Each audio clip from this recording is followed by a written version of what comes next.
Update on the MD-87 crash out of Houston. Is there hope for unvaxxed pilots keeping their 121 jobs? And a horrible crash at the High Sierra fly-in. This and more on Taking Off.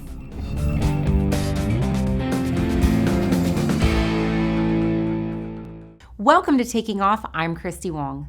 Today's episode is brought to you by GoldSealGroundSchool.com, Flying Eyes, and Colten Mortgage. And nice milestone! This is our 400th video uploaded to the Taking Off channel. Now, let's get to some aviation news. If you haven't heard the story by now, there was recently a crash on takeoff by an MD-87 at Houston Executive Airport. A group of people were on their way to Boston for a baseball playoff game. This is an amazing incident because at first glance, it looks pretty dismal. The news footage of the wreckage shows a fiery mess with almost the entire plane engulfed. When I first saw it, I was horrified. But incredibly, all 21 passengers and crew were able to make it off the plane.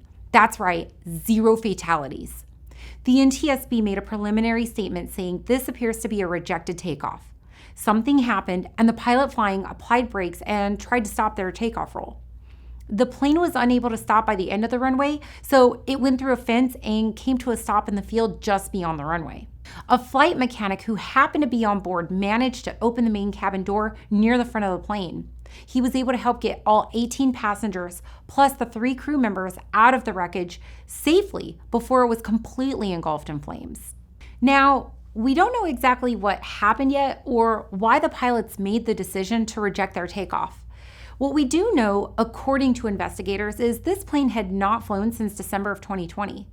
There is also eyewitness video of the plane's takeoff roll showing a plume of smoke as they started down the runway.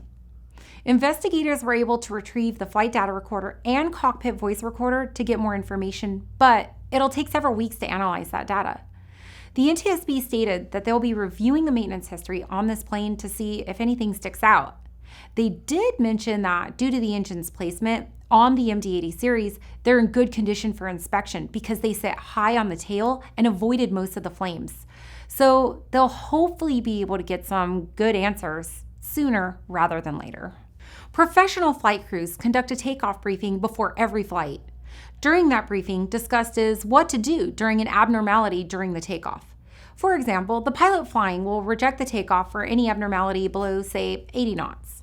Between 80 knots and V1, which is the takeoff decision speed, the takeoff should be rejected for engine failure, engine fire, or the aircraft is unsafe to fly. A rejected takeoff after V1 is strongly discouraged because it will not be able to stop before the end of the runway. But depending on the circumstances, it's not totally unreasonable.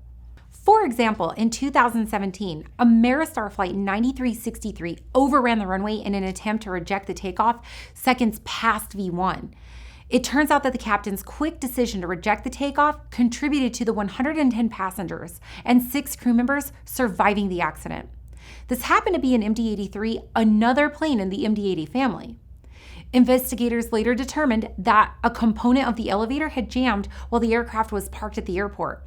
You see, in the days before the flight, a windstorm blew through the area with recorded gusts in excess of 60 miles per hour. Although the flight control system was designed and certified to withstand such horizontal gusts, computer simulation of the wind flow showed that a nearby hangar generated localized turbulence that could move the elevator rapidly up and down, which ultimately caused it to jam. Also worth mentioning is that the flight crew completed all pre-flight checks, including a test of the flight controls, and found no anomalies before initiating the takeoff roll.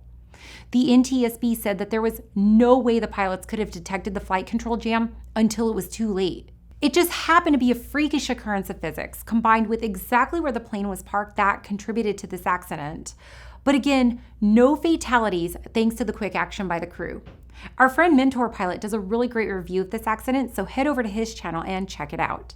Could you imagine if they had tried to fly the plane after V1 with part of the flight controls jammed? It would have likely resulted in a lot of fatalities. That's possibly what happened in this Houston incident, but we'll have to wait until the final report is out before that statement is definitive. We're just glad everyone made it out safely. So many times we tend to armchair quarterback tragic crashes, lamenting, if only they had rejected the takeoff. They might have been bruised and scratched, but they would have walked away.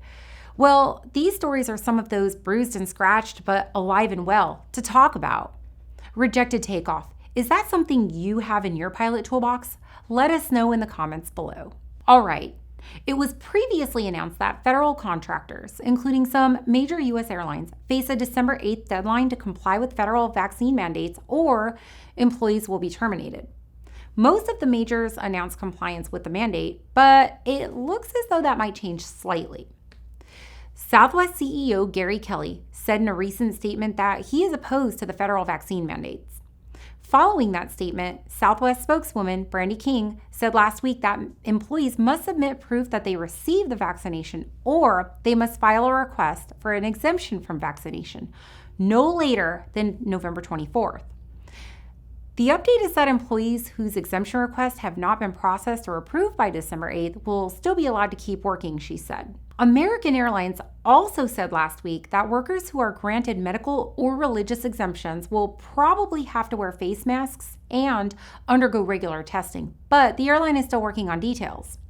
Per American Airlines spokesman Matt Miller, American will not be placing any team members on unpaid leave as part of the federal vaccine mandate. Delta Airlines CEO Ed Bastian has opposed the mandates, but the airline has used financial penalties and testing mandates to encourage vaccination rates of its employees so that it stays within compliance.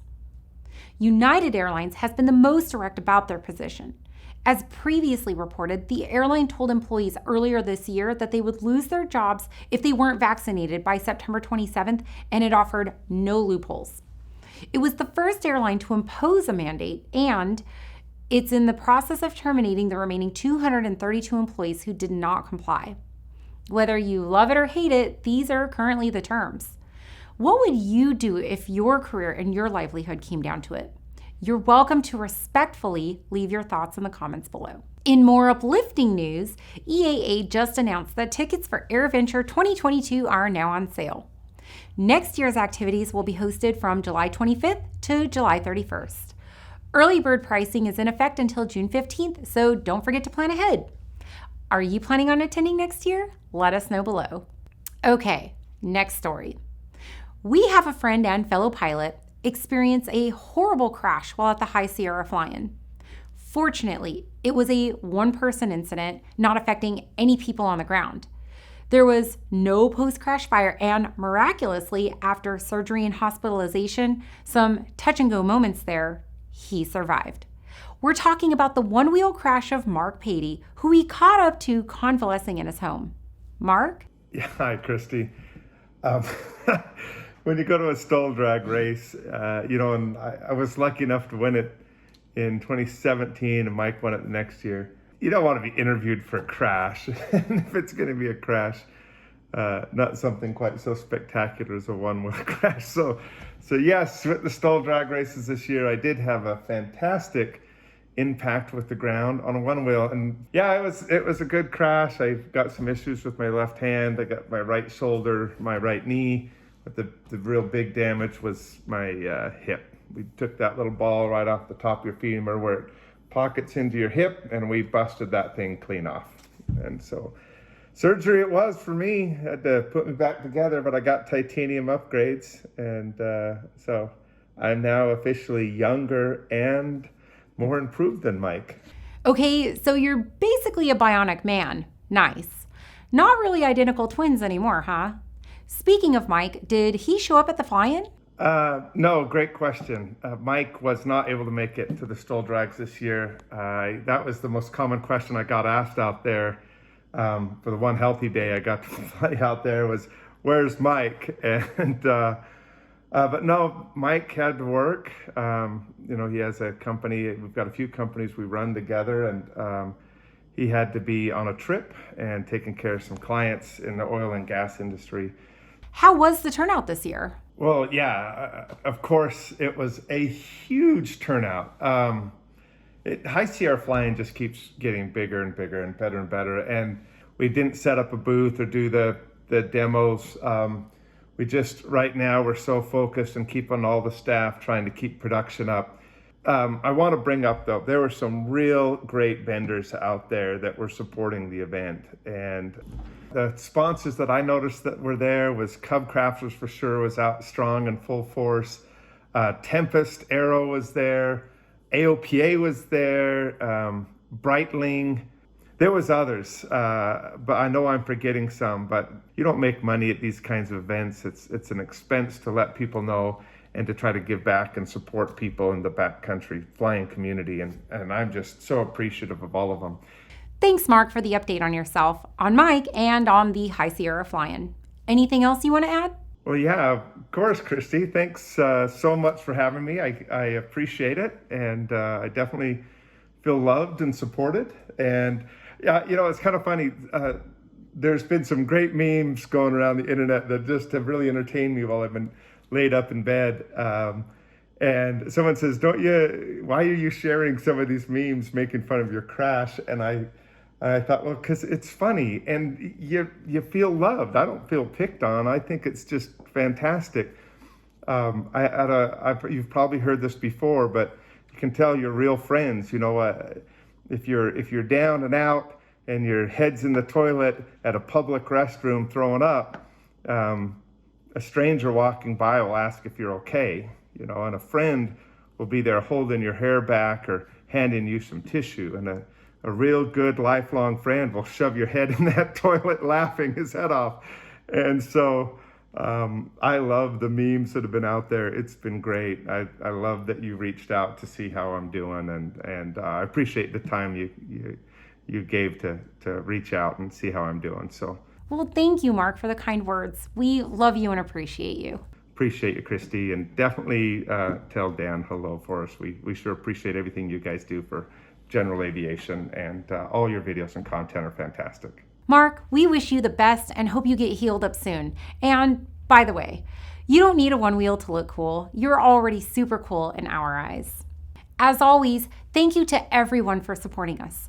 We appreciate everything from the views, the comments, the likes, and the shares. A link to purchase our high-quality t-shirts in the description below. These purchases help support our channel, so thank you. Also, don't forget those Flying Eye sunglasses. Use discount code TakingOff, all caps, one word, for 10% off all purchases on the Flying Eyes website. Like, subscribe, and share, and we'll see you next time on Taking Off.